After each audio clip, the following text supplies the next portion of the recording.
Hello friends, आप देख रहे हैं पीसी इंस्टीट्यूट।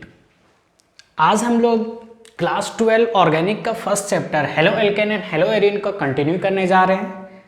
आज हम लोग हेलो एल्केन हेलो एरीन का थर्ड वीडियो लेकर आए हैं। तो इसमें हम लोग मेनली डिस्कस क्या करेंगे, 10.6 रिएक्शन ऑफ हेलो एल्केन्स। तो कैसे हैं आप लोग? सब बढ़िया चल रहा है? तो चलिए हम लोग स्टार्ट करते हैं। रिएक्शन ऑफ हेलो एल्केन्स में फर्स्ट दिया हुआ है न्यूक्लियोफिलिक सब्स्टिट्यूशन रिएक्शन, जिसके अंदर हम लोग SN2 को डिस्कस करेंगे। सबसे पहले न्यूक्लियोफिलिक सब्स्टिट्यूशन रिएक्शन होता क्या है? सबसे पहला यहां पे देखिए, ये एक कार्बन है, इसमें हम लोग को न्यूक्लियोफाइल ऐड करना है। मतलब इस पे देखिए, हम लोग जानते हैं कि halogen group is more electronegative, तो यहां पे क्या होगा, पार्सली नेगेटिव, और इस पे क्या होगा, पार्सली पॉजिटिव। न्यूक्लियोफाइल का ऐड करना, न्यूक्लियोफिलिक मतलब नेगेटिव चार्ज को ऐड करना, तो यहां पे क्या होगा, एक न्यूक्लियोफाइल नेगेटिव चार्ज को हम ऐड करेंगे।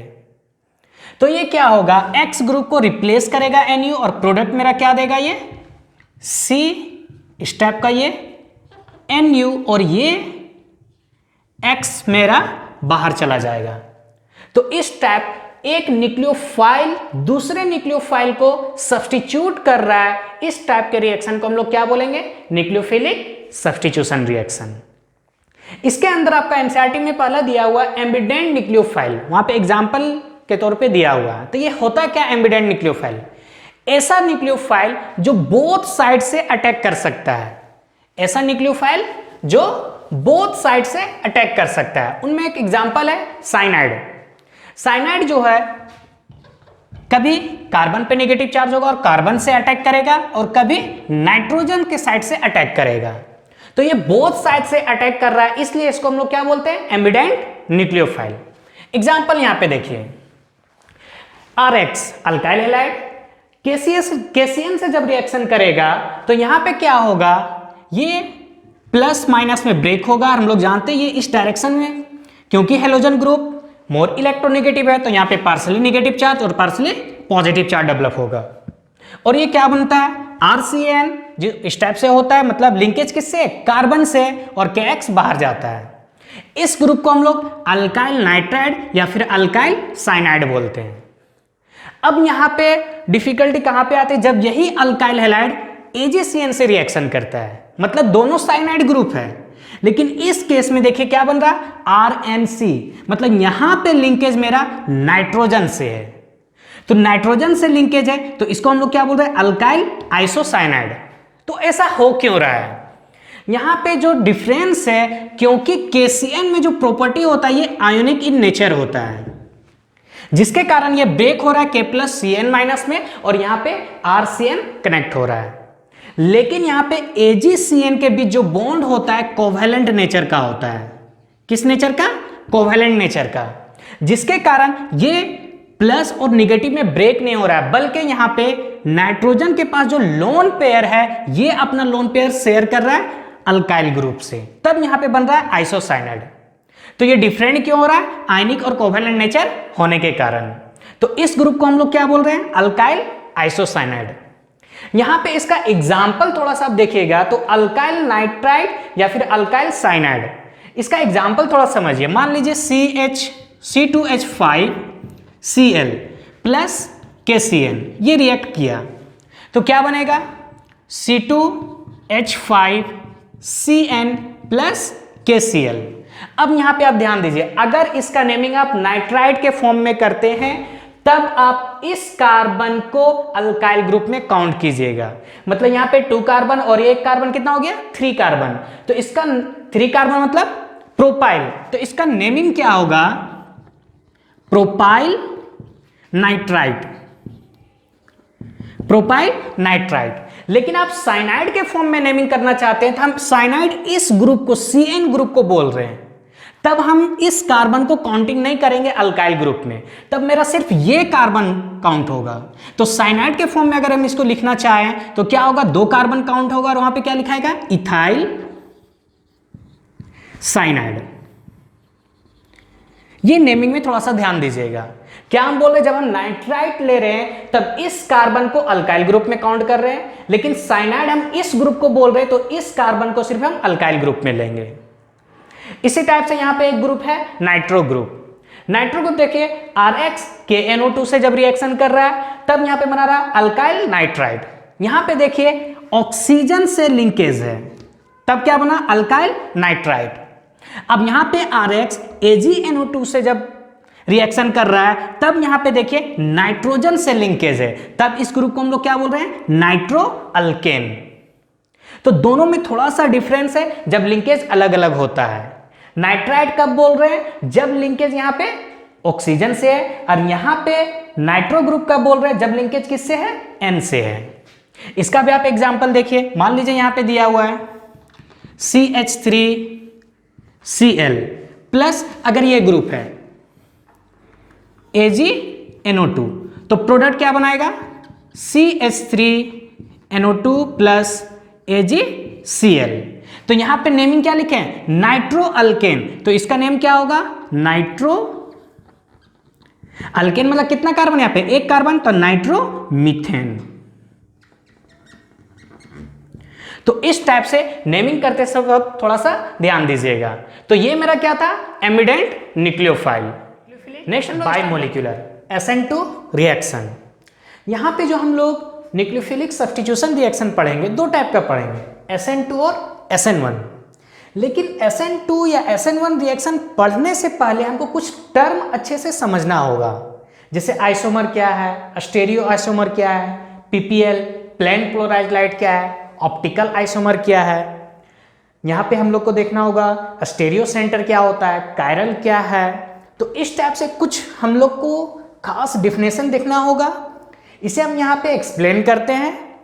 इसका डिफिनेशन अगर आपको एक्चुअली PDF नोट्स नीचे लिंक दिया हुआ है, वहाँ पे जाके आप इसको डाउनलोड कर सकते हैं, या तो फिर नीचे वेबसाइट का लिंक दिया हुआ है पीसी इंस्टीट्यूट का, वहाँ पे आप जाके इसका एक नोट्स PDF में डाउनलोड कर सकते हैं। यहाँ पे हम सिर्फ इसको एक्सप्लेन कर रहे हैं। चलिए, आप 11th में आइसोमर पढ़े होंगे। व्हाट इज आइसोमर, आइसोमर क्या था, याद कीजिए। आप बहुत टाइप का आइसोमर्स पढ़े थे, structural isomer, position isomer, tautomerism, ये सब पढ़े थे। जैसे देखिए आइसोमर क्या था, मान लीजिए CCC, यहाँ पे क्लोरीन है, अब ये CCC, अब क्लोरीन यहाँ पे आ गया। तो आइसोमर क्या था मेरा, मॉलिक्यूलर फॉर्मूला सेम था लेकिन स्ट्रक्चर में डिफरेंट था, तो इसे हम लोग क्या बोलते थे, आइसोमर बोलते थे।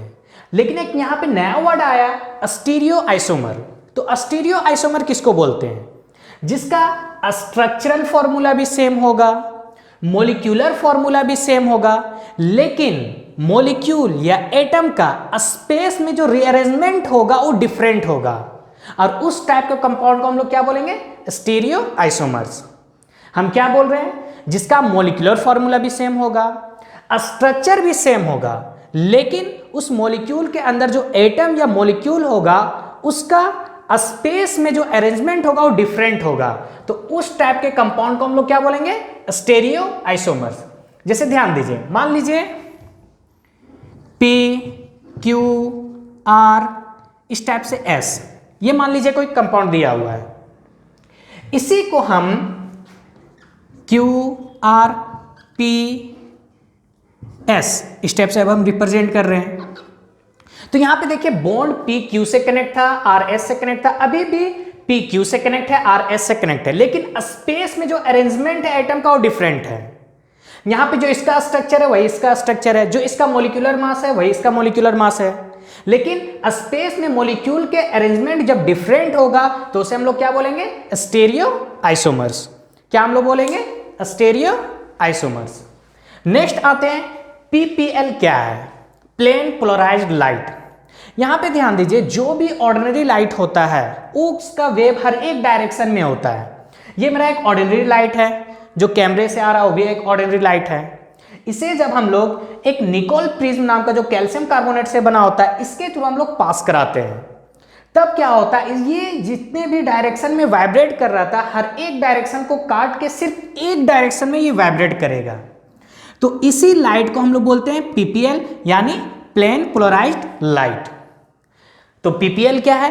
क्योंकि एक ऑर्डिनरी लाइट हर एक डायरेक्शन में वेव इसका मूव करता है, तो जब हम लोग इसको निकोल प्रिंस से पास करते हैं तो ओनली वन डायरेक्शन में ये इसका वेव मूव करेगा। तो इसी लाइट को हम लोग क्या बोल रहे हैं? पीपीएल बोल रहे हैं, यानी प्लेन पोलराइज्ड लाइट को बोलेंगे, जिसका मॉलिक्यूलर फॉर्मूला भी सेम होगा, स्ट्रक्चरल फॉर्मूला भी सेम होगा, फिजिकल प्रॉपर्टीज, केमिकल प्रॉपर्टीज भी सेम होगा। तो डिफरेंट क्या होगा?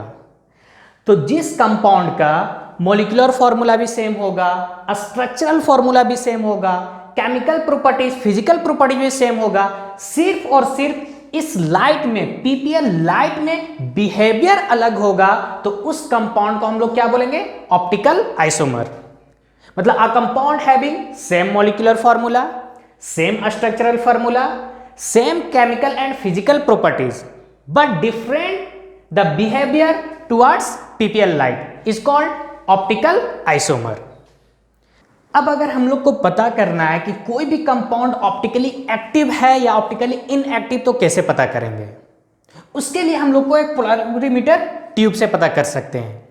इस पोलरिमीटर ट्यूब में जिस कंपाउंड को हमको पता करना है उसे हम लोग इसमें रखते हैं और इसके थ्रू इस पीपीएल लाइट को हम लोग पास कराते हैं। तो यहाँ पे दो इंसिडेंट होता है। क्या? अगर ये पीपीएल लाइट जिस डायरेक्शन में गया उसी डायरेक्शन में वापस आ गया, मतलब इसमें कोई रोटेशन नहीं हुआ, तो हम लोग क्या बोलेंगे? वो जो कंपाउंड होगा ऑप्टिकली इनएक्टिव होगा। और अगर ये लाइट पास कराने के बाद इस लाइट में रोटेशन होगा तो हम लोग उसे क्या बोलेंगे? ऑप्टिकली एक्टिव कंपाउंड है। अब यहीं पे वर्ड आता है डेक्स्ट्रोरोटेटरी और लीवोरोटेटरी। अगर इस पीपीएल लाइट को राइट हैंड साइड क्लॉकवाइज अगर रोटेट किया तो उसे हम लोग बोलते हैं डेक्स्ट्रोरोटेटरी, जिसे हम लोग डी से रिप्रेजेंट करते हैं या फिर प्लस से रिप्रेजेंट करते हैं। और अगर इस लाइट को लेफ्ट हैंड साइड रोटेट किया तो इसे हम लोग क्या बोलते हैं? लीवोरोटेटरी, जिसको कैपिटल एल से या फिर माइनस साइन से इंडिकेट करते हैं। तो हम लोग क्या देख रहे हैं कि कोई भी कंपाउंड को कैसे हम लोग पता कर सकते हैं ऑप्टिकली एक्टिव है या ऑप्टिकली इनएक्टिव। तो यहां पे हम क्या बोले? कंपाउंड को इस पोलरिमीटर ट्यूब में रखिए, इसके थ्रू पीपीएल लाइट को पास कराइए। अगर लाइट में कोई रोटेशन नहीं हो रहा है तो ऑप्टिकली इनएक्टिव, और अगर इस लाइट को या तो क्लॉकवाइज या तो एंटी क्लॉकवाइज रोटेट किया तो उसे हम लोग क्या बोलेंगे? Optically active compound. लेकिन हम लोग, ये तो लैब का मेथड है, तो हम लोग डायरेक्टली कैसे पकड़ेंगे कि कोई भी कंपाउंड ऑप्टिकली एक्टिव है या फिर ऑप्टिकली इनएक्टिव है? उसके लिए अब हम लोग को जानना होगा कायरल किसे बोलते हैं। कायरल से पहले हम लोग देखते हैं स्टीरियो सेंटर किसे बोलते हैं। क्योंकि एक कार्बन 4 वैलेंसी शो करता है तो ये टेट्राहेड्रल स्ट्रक्चर होगा। इस टाइप से मान लेते हैं टेट्राहेड्रल स्ट्रक्चर ABCD। तो अगर कार्बन से जो 4 वैलेंसी कनेक्ट है, ये हर एक वैलेंसी अगर डिफरेंट है तो इस कार्बन को हम लोग बोलते हैं स्टीरियो सेंटर, या फिर इसे बोलते हैं असिमेट्रिक कार्बन। और एक्चुअल में ऐसा ही कार्बन होगा जो ऑप्टिकली एक्टिव कंपाउंड शो करेगा। अब यहां पे समझिए कायरल क्या है। कायरल क्या होता है? वैसे कंपाउंड जिस कंपाउंड को अगर हम मिरर इमेज निकालते हैं, जिस कंपाउंड को हम मिरर इमेज निकाल रहे हैं और मिरर इमेज अगर सुपर इंपोज नहीं करता है तो उस कंपाउंड को हम लोग क्या बोलेंगे? उस कंपाउंड में जो मेरा कार्बन होगा उसे हम क्या बोलेंगे? Chiral carbon. या उस कंपाउंड को हम लोग क्या बोलेंगे? कायरल बोलेंगे। और इस प्रॉपर्टी को हम लोग कायरलिटी बोलते हैं। क्या हम बोल रहे हैं? स्टीरियो सेंटर क्या है? वैसा कार्बन जिसका 4 वैलेंसी जो कनेक्ट है, ये हर एक वैलेंसी क्या होगा? डिफरेंट होगा, वो क्या कहलाएगा? Stereo centre. और कायरल क्या बोल रहे हैं कि अगर कंपाउंड आप लेते हैं, उसका मिरर इमेज निकाल रहे हैं, अगर मिरर इमेज सुपर इंपोज नहीं किया तो उसे हम क्या बोलते हैं? कायरल बोलते हैं। और इस प्रॉपर्टी को क्या बोलते हैं? कायरलिटी बोलते हैं। और जो सुपर इंपोज कर गया उसे हम क्या बोलेंगे? अकायरल बोलेंगे। जिसे मान लीजिए हम अगर मिरर में अपने लेफ्ट हैंड को देखते हैं तो राइट हैंड देखने जैसा लगता है, तो वो क्या हुआ? अकायरल हुआ। लेकिन इस बोर्ड को हम 2 इक्वल पार्ट में डिवाइड कर सकते हैं। तो दो इक्वल पार्ट में डिवाइड कर सकते हैं, मतलब अगर हम इसका मिरर इमेज निकालेंगे तो सुपर इंपोज कर जाएगा, उसे हम क्या बोलेंगे, अकायरल बोलेंगे। तो सिंपल सा फंडा, जो कंपाउंड अगर मिरर इमेज में सुपर इंपोज करेगा तो अकायरल, और जो मिरर इमेज में सुपर इंपोज नहीं करेगा वो क्या होगा, कायरल होगा। और इसी प्रॉपर्टी को क्या बोलते हैं, कायरलिटी बोलते हैं। यहां पे आप समझिए, अगर एक कार्बन है और एक कार्बन का चारों ग्रुप जो कनेक्ट है वो डिफरेंट है तो हमेशा वो कायरल होगा, और वो क्या होगा, ऑप्टिकली एक्टिव कंपाउंड होगा। क्या हम बोल रहे हैं कि अगर एक कार्बन है और एक कार्बन का चारों ग्रुप डिफरेंट है तो कभी भी उस सुपर इंपोज नहीं कर सकता है, वो नॉन सुपर इंपोज होगा और वो कायरल कहलाएगा, और वो कायरल क्या होगा, ऑप्टिकली एक्टिव कंपाउंड होगा। तो चलिए यहां पे हम कायरल का एक एग्जांपल लेते हैं। ध्यान दीजिए, ये COH CH3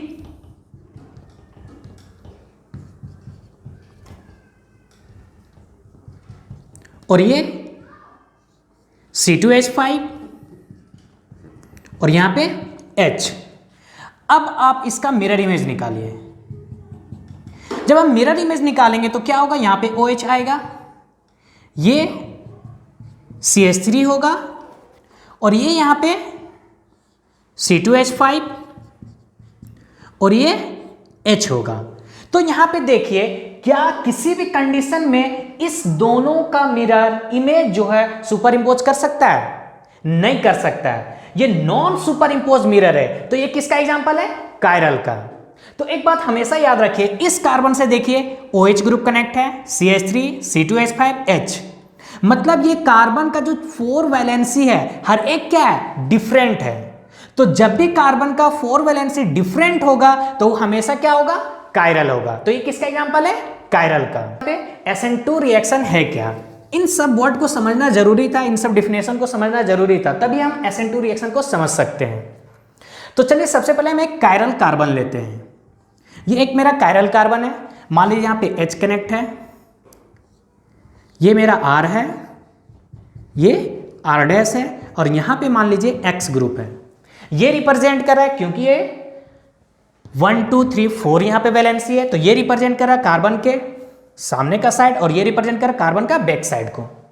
तो अगर यहां पे हम एक न्यूक्लियोफाइल ऐड करना चाहते हैं, न्यूक्लियोफाइल ऐड करना चाहते हैं, क्योंकि अब यहां पे ध्यान दीजिए, ये न्यूक्लियोफाइल निगेटिव चार्ज है। हम लोग जानते हैं हेलोजन ग्रुप भी क्या होता है, पार्सली निगेटिव होता है और इस पे पार्सली पॉजिटिव चार्ज होगा।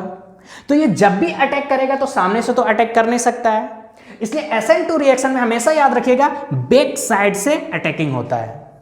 और ये जो रिएक्शन होता है पोलर अप्रोटिक सॉल्वेंट में होता है, पोलर अप्रोटिक, जैसे कि इसका एग्जांपल है CH3COCH3 एसीटोन। पोलर मतलब जिसपे पोलरिटी डेवलप होगा, partially negative partially positive. Aprotic, यहां पे H+ आयन नहीं देगा। तो एक कंडीशन क्या आएगा कि ये एक सिंपल समझिए, हर एक यहां पे कार्बन का जब ये रिएक्शन करेगा तो ये क्या होगा, ये H यहां पे आ जाएगा, ये R, ये R डैश, और यहां पे X, और यहां पे क्या आएगा, न्यूक्लियोफाइल आएगा। ये हाईली अनस्टेबल होता है और इंटरमीडिएट बनता है। तो अब देखिए ये फाइनल रिएक्शन में यहां पे होता क्या है, ये फाइनल रिएक्शन में H, ये ग्रुप यहां पे आएगा और ये डैश डैश R डैश, और ये मेरा न्यूक्लियोफाइल। तो अब समझिए ये प्रोडक्ट जो SN2 रिएक्शन में, क्योंकि ये बैक साइड से अटैक किया तो पहले ये मॉलिक्यूल इस टाइप का था, इंटरमीडिएट में ये इस टाइप का हो गया, लेकिन फाइनली देखिए इस डायरेक्शन में पूरा ये घूम चुका है। तो इस टाइप के प्रोडक्ट को ही हम लोग क्या बोलते हैं, इन्वर्जन बोलते हैं। क्या बोलते हैं, इन्वर्जन बोलते हैं। अब यहां पे समझिए, ये आपका एनसीईआरटी में बहुत अच्छा एग्जांपल दिया हुआ है कि मान लीजिए आप अम्ब्रेला लेके जा रहे हैं, बहुत कसे देर से हवा चला तो क्या होगा, अम्ब्रेला का डायरेक्शन ऑपोजिट हो जाता है। जस्ट अभी ये इस डायरेक्शन में, ये इस डायरेक्शन मिल गया। तो इस टाइप के प्रोडक्ट जो यहां पे मिला, इस प्रोडक्ट को हम क्या बोलते हैं, इन्वर्जन बोलते हैं। अब यहां पे एक वर्ड आया एनांसियोमर, ये किसको बोलते हैं, ध्यान दीजिए।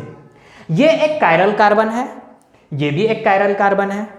अब यहां पे जो इसका मोलिकुलर मास होगा वही मोलिकुलर मास इसका भी है, जो इसका फिजिकल केमिकल प्रॉपर्टीज वही इसका फिजिकल केमिकल प्रॉपर्टीज।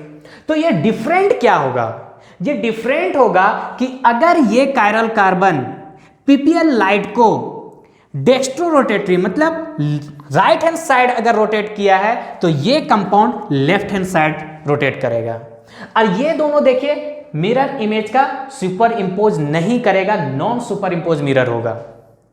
तो वैसे दो कंपाउंड जो ऑप्टिकली एक्टिव है, क्योंकि कायरल है तो ऑप्टिकली एक्टिव है ये, और दोनों ये अगर डेक्स्ट्रो रोटेटरी है तो ये क्या है, लिवो रोटेटरी है। तो इस कंपाउंड के मिक्सर को ही हम क्या बोलते हैं, इनांसियोमर बोलते हैं। क्या हम बोल रहे हैं, दो ऑप्टिकली एक्टिव कंपाउंड जिसका फिजिकल केमिकल प्रॉपर्टी सेम हो लेकिन दोनों का बिहेवियर लाइट में अलग हो। पीपीएल लाइट में ये अगर डेक्स्ट्रो है तो ये लिवो है, तो इस कंपाउंड के मिक्सर को हम लोग क्या बोलते हैं, इनांसियोमर बोलते हैं। तो ये था मेरा SN2 रिएक्शन। अब हम लोग इसमें कुछ डिफरेंट देखते हैं या इसका मेन प्रॉपर्टी देखते हैं SN2 रिएक्शन का। तो फर्स्ट क्या है, important point of SN2 reaction. तो फर्स्ट क्या दिया हुआ है, it occurs in single step. यहां पे ध्यान दीजिए हो क्या रहा है, ये X माइनस जैसे जैसे बाहर जा रहा है ये न्यूक्लियोफाइल पीछे से उसी टाइप से ये अटैक कर रहा है। मतलब ऐसा नहीं हो रहा कि X माइनस पहले अलग हुआ उसके बाद न्यूक्लियोफाइल जाके अटैक हुआ, ये दोनों एक साथ हो रहा है। इसे यहां पे लिखें it occurs in single step. Next point लिखें its order is 2। Its order is 2 इसका मतलब क्या है, या यहां पे जो इसका फुल फॉर्म लिखते हैं बाइमोलिकुलर, SN2 वहां पे क्या था, बाइमोलिकुलर। इसका मतलब क्या है, इसका मतलब ये है कि ये जो रिएक्शन है SN2 रिएक्शन अल्काइल हैलाइड पे भी डिपेंड कर रहा है और न्यूक्लियोफाइल पे भी डिपेंड कर रहा है। ये इन दोनों पे डिपेंड करता है, इसलिए इसी का नाम दिया गया बाइमोलिकुलर। तो इसका ऑर्डर क्या होगा, 2 होगा। क्यों, क्योंकि ये रिएक्शन अल्काइल हैलाइड और न्यूक्लियोफाइल दोनों पे डिपेंड कर रहा है।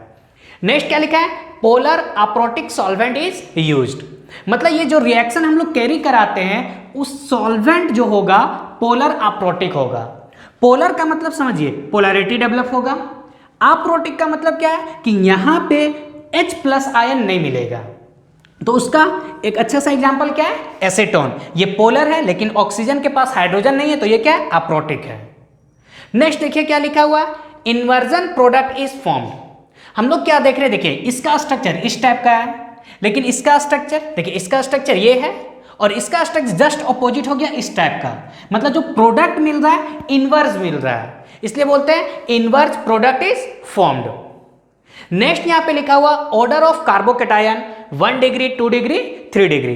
इसका मतलब समझिए ये क्या लिखा हुआ है, मतलब ये रिएक्शन किसमें फास्टर होगा, 1 डिग्री में, 2 डिग्री में या फिर 3 डिग्री में। तो यहां पे ऑर्डर क्या लिखा हुआ है, सबसे फर्स्ट 1 डिग्री, या यहां पे मिथाइल ग्रुप भी लिख सकते हैं आप CH3X, उसके बाद 1 डिग्री, फिर 2 डिग्री, फिर 3 डिग्री। समझिए ये एक कार्बन है, अगर ये 3 डिग्री होगा तो यहां पे X ग्रुप है, 3 डिग्री देखिए H, यहां पे भी एक कार्बन, यहां पे भी एक कार्बन। इस कार्बन के पास हाइड्रोजन होता है H H H, यहां पे भी H है H है H है।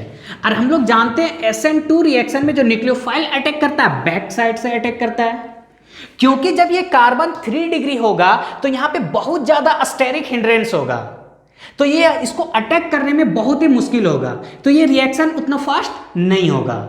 और यही जब ये 1 डिग्री होता CX, यहां पे मान लीजिए सिर्फ CH3, ये H है, ये H, यहां पे भी H H H, तो ये क्या है 1 डिग्री है, ये क्या है 3 डिग्री है।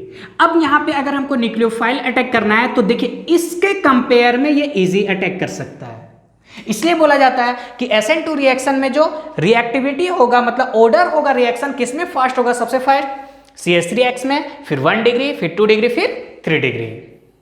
नेक्स्ट लिखा हुआ है a strong nucleophile is used. इसका मतलब क्या है, यहां पे देखिए इसमें हो क्या रहा है, क्योंकि ये रिएक्शन है कि क्या, न्यूक्लियोफिलिक सब्स्टिट्यूशन रिएक्शन। मतलब एक न्यूक्लियोफाइल मेरा बाहर जा रहा है और दूसरा न्यूक्लियोफाइल आके सब्स्टिट्यूट कर रहा है पहले वाले न्यूक्लियोफाइल को। मतलब एक न्यूक्लियोफाइल बाहर जा रहा है, दूसरा न्यूक्लियोफाइल आके ऐड हो रहा है। तो अगर ये न्यूक्लियोफाइल स्ट्रॉन्ग नहीं होगा तो इसको निकाल भी नहीं पाएगा, इसलिए अटैकिंग जो न्यूक्लियोफाइल होगा वो कैसा रहना चाहिए, स्ट्रॉन्ग रहना चाहिए। तो यहां पे लिखे हैं स्ट्रॉन्ग न्यूक्लियोफाइल इज यूज्ड। अब आ जाइए ऑर्डर ऑफ अल्काइल हैलाइड। इसका मतलब क्या है, अगर आपके पास 1 डिग्री या 2 डिग्री या सब एक जैसा कंपाउंड है, मान लीजिए CH3I है, CH3Cl है या Br, CH3Cl, CH3F है। तो यहां पे ध्यान दीजिए बॉन्ड ब्रेक होना किस में इजी होगा, क्योंकि आयोडीन एक बहुत बड़ा मॉलिक्यूल है। तो मॉलिक्यूल बड़ा है तो यहां पे बॉन्ड लेंथ भी ज्यादा होगा, बॉन्ड लेंथ ज्यादा होगा तो ये बॉन्ड इजीली ब्रेक होगा। इसलिए अगर हम इस SN2 रिएक्शन का ऑर्डर बात करें कब, जब R ग्रुप सेम हो तो सबसे अच्छा ऑर्डर क्या होगा, RI, सबसे फास्ट रिएक्शन होगा RI में, फिर RBr, फिर RCl, फिर RF। तो इस टाइप से हम लोग कंप्लीट किए SN2 रिएक्शन।